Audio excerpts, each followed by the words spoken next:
Hey everyone, Adam here from the Intermedia Product Marketing team, and I'm excited to welcome you to our high-level walkthrough of the Contact Center Pro and Elite products.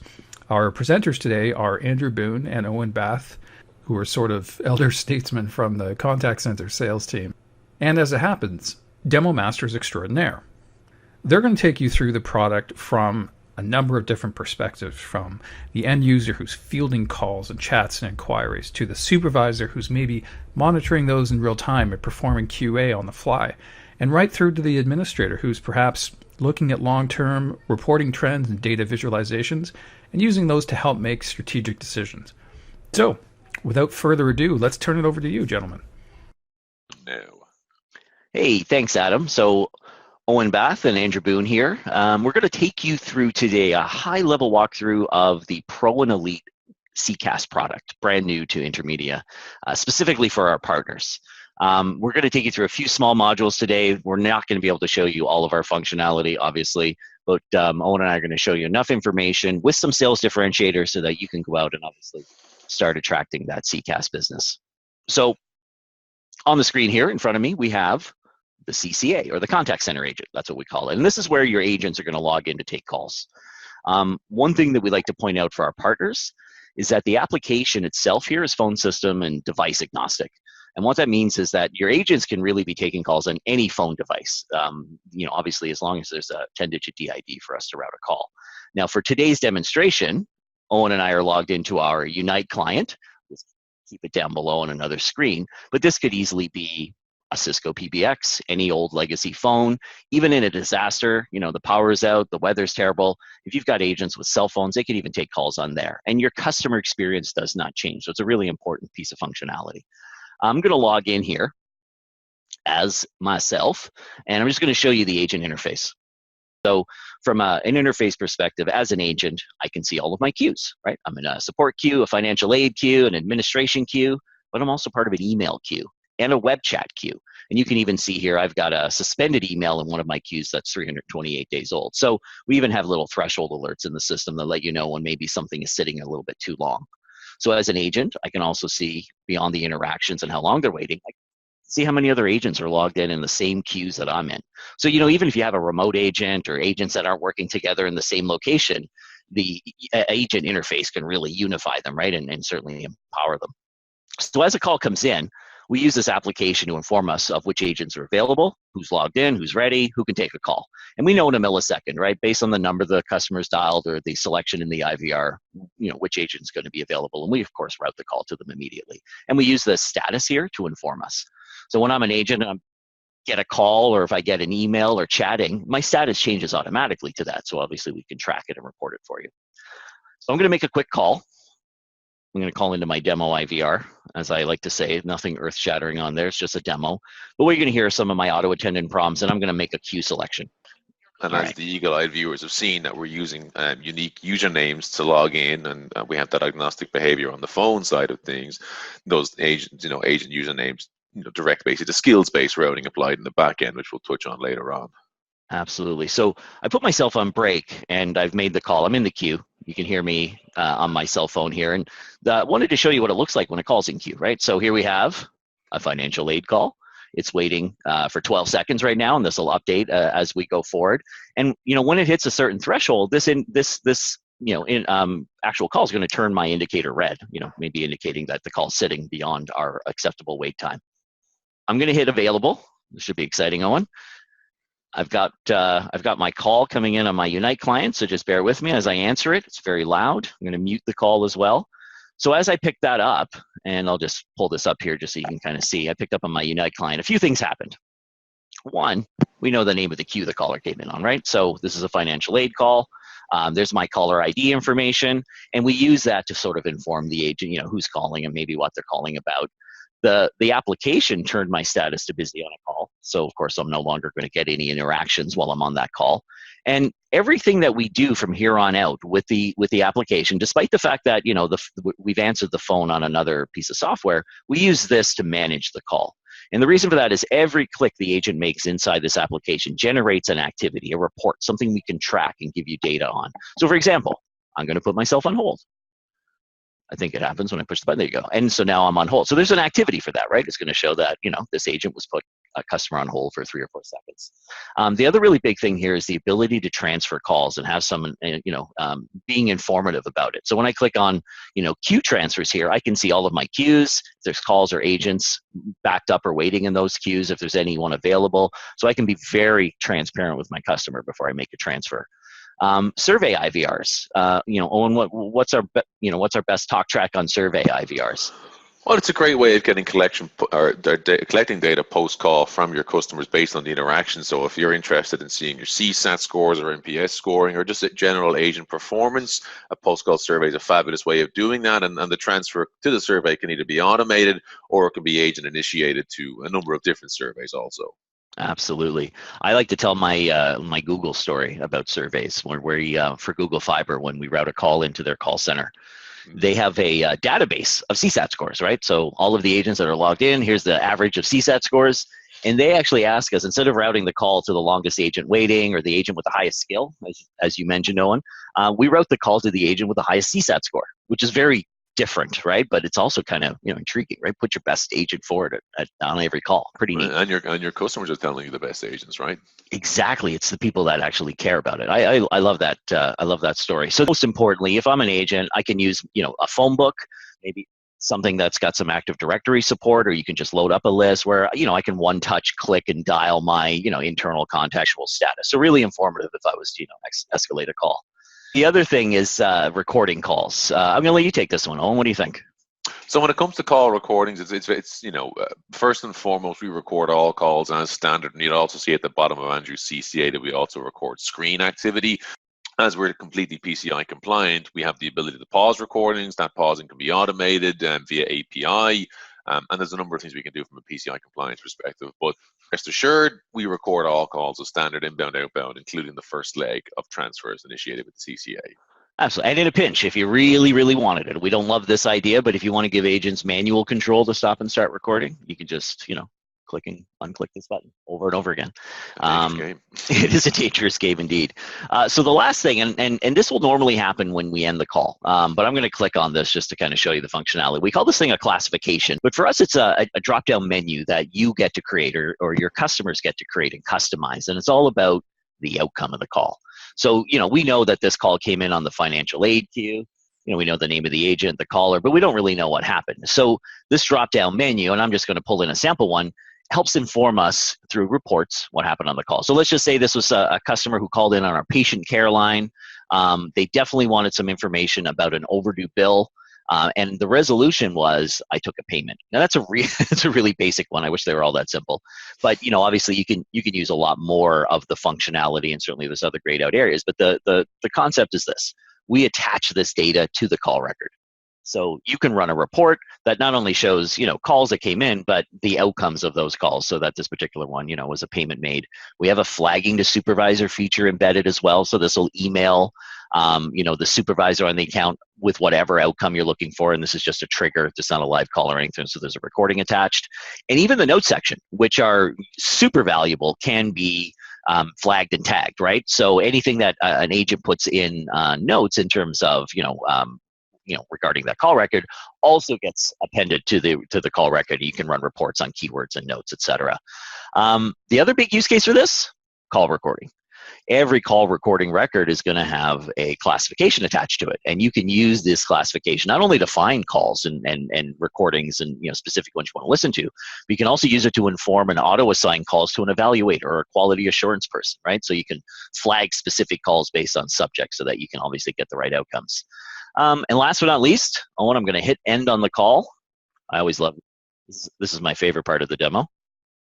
End. But of course, it puts me in this wrap-up condition, which is where my agent is right now. And this wrap-up condition is pretty important because it forces the agent back to available after a certain number of seconds. I've set mine to 10, which is why I'm back to available now. But this is one of those things that a supervisor or manager can turn on or off for an agent. They can make it longer. They can make it shorter.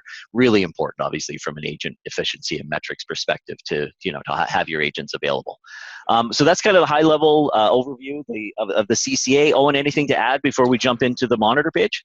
No, not at all. But I think key takeaways from the contact center agent, the application, it's phone system agnostic. It's a Windows download. We have a browser-based version available as well, which is accessible via URL for maybe Chromebook or MacBook users. Andrew mentioned the Google Fiber story, but it's a way of informing the agents of what's happening around them, presenting data, making them more knowledgeable and more dangerous, but also having the agent's activity tracked, recorded, and reported upon. Whilst also tracking their input in terms of first call resolutions, next call avoidance, and call wrap codes, etc. Ah, very nice. I appreciate that.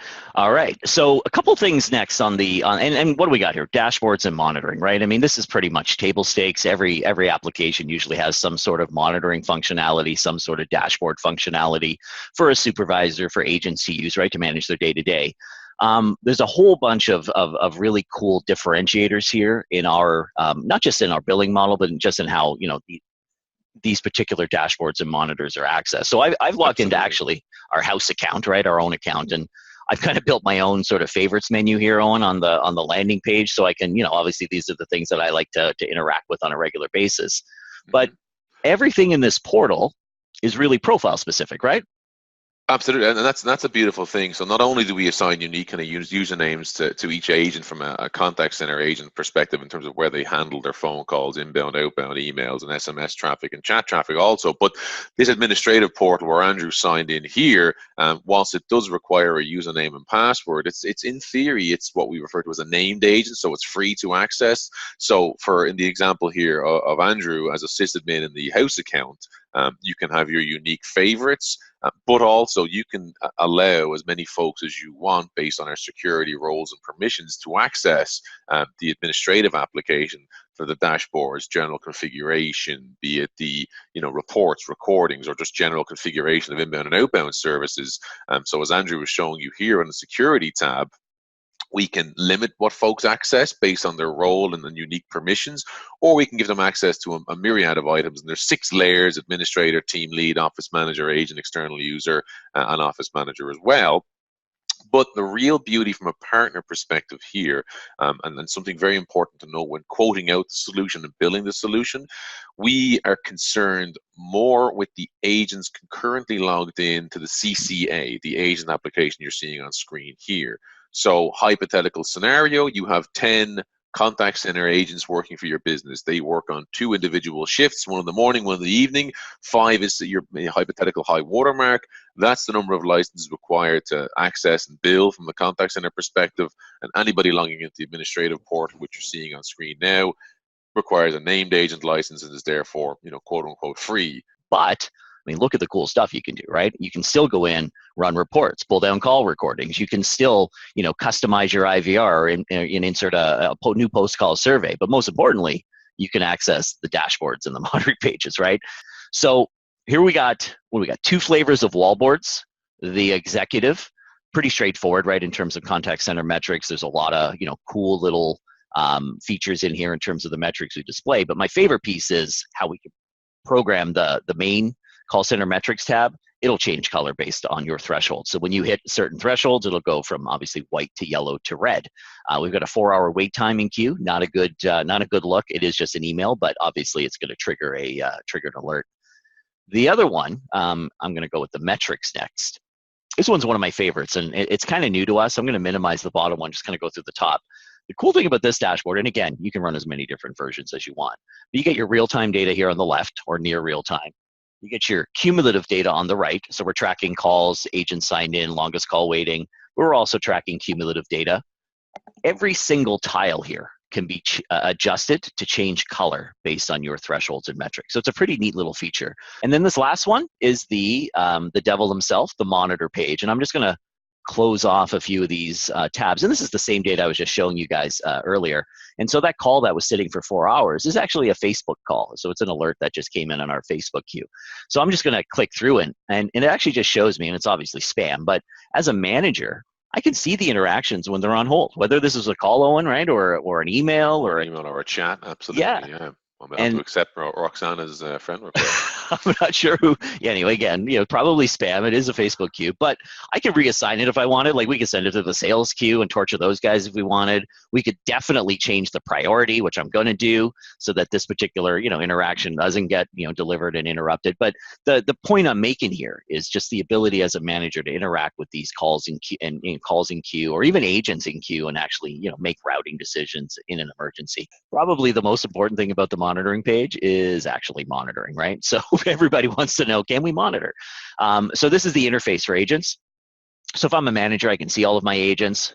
I don't see Owen logged in. I don't see Andrew logged in. I think we're in a different queue. But from here, I can log people in or out. I can text message them. One of my favorite features is just sending a one-way message from the admin here. Things like terrifying the agent, get back to work, or I see you. Those sorts of things are always fun, but the live monitoring feature is really user friendly, obviously. So if you're anywhere in the world where you have a 10-digit DID where we can call you, you can come into this interface and live monitor calls. So if I wanted to listen to Steven's call here, I would put in my phone number. The system is going to call me on that number, and I'm silently listening to both the agent and the caller. And there's, a lot of systems when you're live monitoring, the agent can hear like a beep, or there's an occasional blip. Agents get really smart at picking up on these. There are no giveaways in this application from the live monitoring scenario, which, again, I find kind of neat. And if you really want to, you can even use the coaching feature to whisper in the agent's ear, if that's your thing. Or you can, obviously barge in and completely interrupt the call. Owen, have you been whispered to before? Not recently, but I happened once, and it was a very, very disconcerting event. I didn't like it at all. But someone's always watching. Big Brother is watching. It's tremendously Orwellian, right? But I think from a key takeaway perspective with the 3 dashboards, as Andrew had mentioned, you can run as many iterations of these guys as you want. It's all real-time data, or as close to real-time as you get. The refresh rate can be shortened to 15 seconds. Standard is 30 seconds. A lot of configuration here. We're working on some customization as well to be released in the new year, but it gives you a real-time view into your contact center operations, how you're performing as a business, maybe identifying things where you need to make changes immediately, and by using the monitor page, which we often refer to as a kind of supervisor console, you can live monitor, you can redirect traffic, reprioritize different traffic, and really take the bull by the horns when it comes to your contact center operations. That whole threshold violation scenario, you can set various threshold alerts, and when the agent exceeds it, it turns their condition red, which I think is pretty neat. And at a general queue level, when it comes to alerts as well, so we know, in an ideal world, yes, people will be monitoring these pages and dashboards consistently and 24/7, but we can also configure back-end alerts that can be triggered to send an email notification if maybe a threshold has been violated, be that too high wait times or calls dropping, service level degradation, average agent available time is too high, or the occupancy rates are too low. There's a number of alerts that can be configured, and Andrew can show you here, based on the queue, the alert level and alert type, and the conditions around that. Neat thing on this, obviously it's just email for now, but it also gives you those alerts in Slack, which I've used a couple times, think it's kind of neat. All right, so the last piece, I guess, then is just a high-level walkthrough of the admin portal. I'm going to log into my admin portal for this piece. I'm going to log into my account as a sysadmin, which is a wonderful thing that they let me do. But if my title here was just agent, when I log in, I'm going to have a different view, right? I'm not going to be able to, move around queues and run reports and do all of those cool things. So everything at that profile level, really, really specifically, dedicated to that user. So in here, obviously, we don't have time today to take you guys through every feature, every function. We'll take you through a couple of high-level differentiators, but there's a lot of integration and customization options inside the application. We always like to make comments, you don't need your degree in Cisco to make a change in this software. It's very intuitive, very easy to use, right? Every customer service manager and supervisor should absolutely be able to come in here and make changes. Some of the big, I think, distinctions and differentiators in the software itself, and we can talk about this a little bit, Owen. One of them is just at our integrations level, where we have the ability to integrate the software with any really third-party application, a CRM, an EMR. Obviously, you see here we've done Salesforce, Zendesk. There's also a Dynamics integration. But a lot of your customers are going to come to us with some off-the-shelf, homemade, custom. As long as there's a REST API for us to tap into, we can do all kinds of cool integrations with, with CRMs. Absolutely, and a top tip from a partner perspective. So to ascertain if that web accessible API exists and the rest side of things, but the real thing we always educate our partners on is what's the use case when it comes to the integration. What would you like to achieve with said integration? Is it a matter of pushing data, pulling data, a screen pop to an agent, for an example, or even a self-service IVR? These are the key things for you to ascertain with your customer to become more knowledgeable, and then ultimately see if it's possible, which it should be for 99.9% of web-based applications to integrate. Yeah, it usually is. I mean, you're right. The screen pop based on the customer's phone number, that's usually what we see, right? But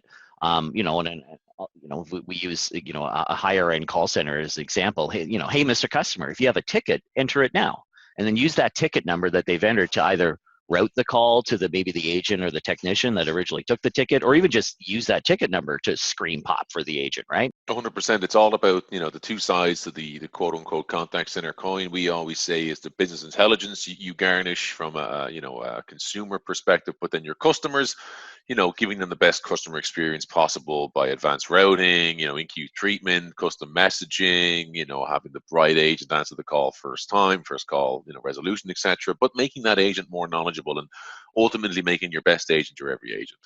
Absolutely. Now, for those of you who have never worked with contact center software before, I could see that some of this is going to be a little bit overwhelming for you, and we get that. And that's why you get an expert to help you, like an Owen or an Andrew, to help your customer, to help onboard them, give them the best in class experience. And so, take that back with you as well. This is a fully managed offering. So I have two more things I think we should cover, Owen. I've got recordings and reports, which is generally the things that people ask for the most. Yeah. I would feel remiss if I didn't point out the ability to insert an emergency bulletin, the ability to create your own survey, the ability to create and customize your own classifications, and of course, the ability to go in at any point in time and change your prompt files.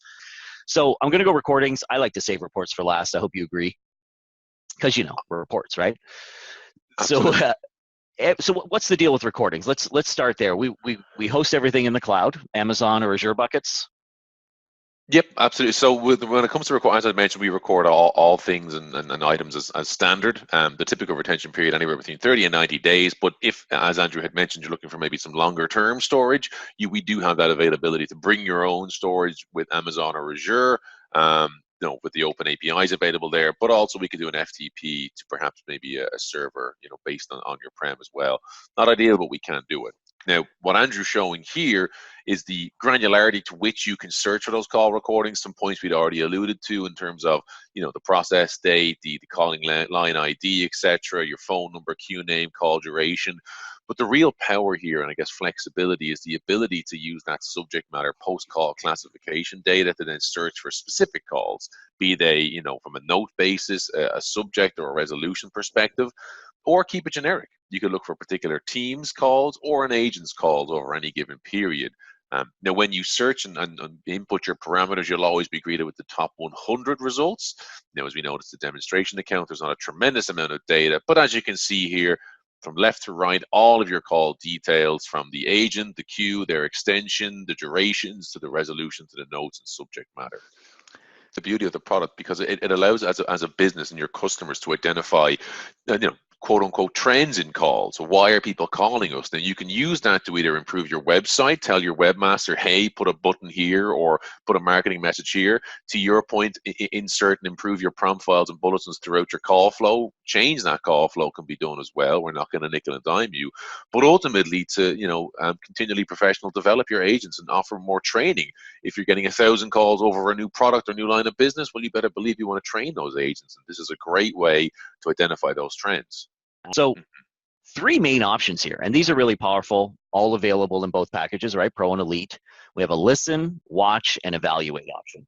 Crossing my fingers that all of these files work perfectly. I'm going to go with the 16-minute one here. So listen is always easy, and as Owen said, let me mute that. We have, we have 100% call recordings, right? So every call that comes into this IVR is going to be recorded. And of course, this is the one we took a little bit earlier, but when I listen to it, I have an option of either downloading it, which I've turned off, or just streaming it. And if you want to stay PCI, HIPAA, PIPEDA compliant when it comes to the software, access and storage are really important. But obviously you don't want to allow, random people downloading your files and make them shareable. So listen is very important, streaming or downloading. There's obviously, and the secret's out, there's a watch option as well. Now for the watch option, it's just going to download a file for me. Here we go. I was playing with my video settings yesterday, so it's just going to download an MP4 here. Not every call has to be recorded from a video perspective.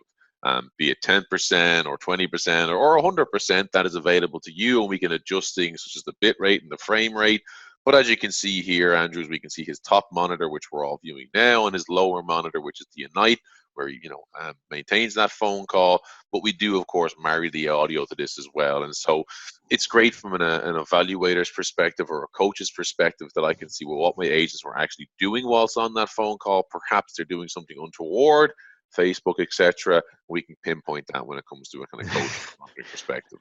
This is my favorite feature. And I used to work in a call center. This is a day one feature. You show it to everybody. Hey guys, look at what I can do. Look at this video. Look what Bob in accounting is doing. I promise you'll never have a non-compliant agent for the rest of the your life. In my call center experience, once an agent knows we're being watched by Big Brother, we're going to be on our best behavior or risk the wrath of Big Brother. So last but not least, and then we'll get into the reports really quickly, this evaluation tool. In both packages, Pro and Elite, you can consume it or not. A lot of people are doing evaluations, but most folks do them manually, right? We have an Excel spreadsheet or a Word doc where we can kind of go through and score agents. But we give you a lot of features in here. I won't go through them all, but the main idea is you get to create your own form, your own complete evaluation template, and of course you get to go through and score the call as you're listening to it. And the evaluation tool has a little media player that's a little bit different than our other media player, where I can listen to this call and obviously hear what was going on. It was just me talking to myself, but I can also annotate feedback for the agent, right? So I can tell the agent, great job. And let's just say it's at the 43-second mark. The end of all of this, evaluating, the agent can get a copy of this file, sent to them. And they can click where you told them, good job, or where you're maybe suggesting a potential improvement, and they can hear what you heard. And I think it's Owen, you've worked with this as well, right? It's a tremendous way to close the loop on an actual evaluation. Absolutely, and as you can see, all of this activity gets time-stamped as well. So, from when I complete the evaluation, when I notify the agent, they may have a KPI within a period of time to acknowledge that. But as you mentioned, we can do a lot of customization and flexibility here in terms of weighting the questions, adding in custom commentary, awarding bonus points per se, and even have an auto-fail option for maybe an agent that done something untoward or swore on the call. The flexibility is there, and of course there is a dashboard within here that you'll be able to see all existing and all previous evaluations and their current status, and to be able to sort the evaluations tab by a number of criteria, and again, like I said, see all previous interactions. Now I haven't finished an evaluation for apparently 468 times, so I've got a lot of spinning. I like to just start the evaluation and leave it forever, but obviously not best practice. We're not too critical on it. No, thank goodness it's a demo account. So last but not least, how many times do I say that about reports? Probably a lot. We're really, I think, Joe, you and I have been around in terms of what we offer from a historical reporting perspective is fairly generous and a little bit out there when you talk about comparing it to the rest of the industry.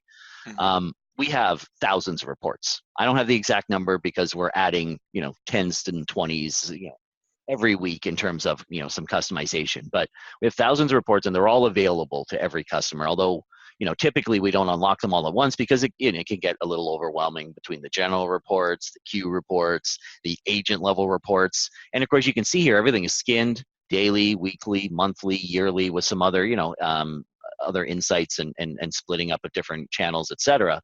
But the big thing for us is, we're working with you, we're onboarding your customers, we're training them, we're, building out call flows, we're recommending best-in-class, service recommendations and call flow recommendations, but we're also working to unlock reports. Mm-hmm. And, because obviously unlocking every report is not going to work, but just understanding the data, right? What is the customer going to need? Yeah. I think that's a very good key point, which you briefly touched on, specifically from our partner's perspective, and the end customer and end user's perspective is that you're not just getting access to a software and we set it and forget it. What we give you is a consultative approach and access to a team of dedicated contact center professionals who are certified project managers, but who can help you work out what's important to your business. So if you're coming from an existing contact center application, great. But if you're also working from scratch, we can help you ascertain, critical, KPIs for your business and unlock reports that will be, specific to those KPIs and your business's performance. And as Andrew had mentioned, there's, thousands available, but, they can be pulled ad hoc, and Andrew's going to show the schedule reports tool. You can actually schedule as many reports as you want to run as often as you want, either daily, weekly, or monthly. All you got to do is pick the particular report you'd like, set the parameters to which it's going to run, when it's going to run, who it's going to be run against, and then who's going to receive that. And a key takeaway with the reports is they are completely viewable within the browser itself. Again, browser agnostic behavior is applicable. But you can also schedule those reports to be received via the PDF, Excel file, or as a raw export in CSV format. So here's a sample. Oh, and I don't know if I showed you this report. I've been showing this to everybody. Somehow, when I find something I think is cool, I get excited about it. Like a dog with a bone, yeah. Like absolutely. A dog with a bone. The full call details, right? And I show this as just like the art of the possible. And when I used to run a small customer service team, one of the things that we would get a lot from customers, and I'm gonna use my cranky customer voice, is I was in your queue for 2 hours and it took I keep calling back and I could never get that kind of customer. I don't know who I've never had one of those customers in my time in calls. No, not you. Yeah, they're all wonderful. But as a manager, you're like, well, what do I do? It's he said, she said. Well, so this report, this is a cute report. I just looked up my own phone number, right? Here it is here. And it gives me, it's called full call details, but it actually gives me the journey I took from inception to call closed in each interaction, right? So we'll just look at one, for example. Like here's my number. I'm calling from Ontario, there's my IVR number, the queue name, right? Sorry, the queue time I came in, so it was 11:14. There's the name of my IVR, trademarked, the queue I hit, the name of the team I'm on, the name of the agent, and the name of the user. Those are different. My DID, which is my Unite DID at this time. So I answered at 11:15, so the customer held for 53 seconds. I also put him on hold for 2 seconds because I like to do that. And then the total call went on for 4 minutes and 17 seconds, ended at 11:19 and 20. But it keeps going. I say, and yet there's more. Was the call transferred at the end by that agent? Where did it get transferred? Was it a number or a queue? And we'll list that here. What type of transfer, blind or controlled? And then because we're still recording this, we're going to tell you what happened after that call, right? If it went and spoke to another person and it went on for another hour, we're still going to be able to generate a report. And I'm not sure what happened here. I think because I zoomed in this window, but all my classification data is here. As well as, and I mean, I haven't seen one of these recently, but we've even got one where we include the customer satisfaction score at the end of every single interaction. Yeah. So, I mean, this is, I don't know, it's not really a customer journey report, obviously, but really, really intuitive in terms of the kind of data you can, pull out of here, right? Your cradle to grave reporting, and then you made the point that I can't recall how many times somebody has asked me, well, what's the kind of that caller life cycle, if you will, right? So when someone calls in, we can look at the hold times, the wait times, and we can, to your point, look at a specific DNS or look at a particular caller ID or an agent. The full call details report, however you want to skin it, incredible amount of data to be shared. Agreed. All right, thanks so much, Owen and Andrew. Really like how effortlessly you guys move between high-level strategic benefits and the day-to-day sort of nuts and bolts functions of managing. Thanks also to you, the partners. We hope you've come away with a solid understanding of how this product can develop new revenue streams for your business while also delivering exceptional customer experiences for end users. We'll have more videos on this in the near future, so stay tuned. Thanks again.